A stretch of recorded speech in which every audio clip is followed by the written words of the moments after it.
मिला थे आशीर्वाद देते भगवान, लेकिन वो देखे कांखी रही था तो वो हवन करे नबी उदे।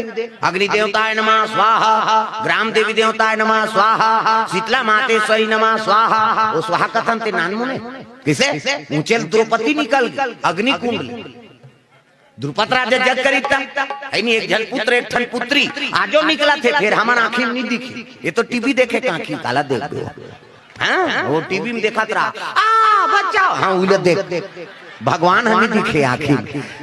भगवान ला देखे बार ज्ञान और वैराग्य कांखी चाहिए। प्रेम से बोल दुर्गा मैया की जय। अरे अर्जुन नहीं देखे सकी किसे, आज गीता सार होई सोई अर्जुन ला भगवान होकर सखाए ते नहीं देखे सकी भगवान ला हमन देखे सकबो किसे ओकर बहिनी दमान झलो हां ता प्रकट होई भगवान जब विराट रूप नहीं, तब अर्जुन के आंखी चौंधिया आगे कते कर हाथ गा कते तोरा गुट में खड़े हुए।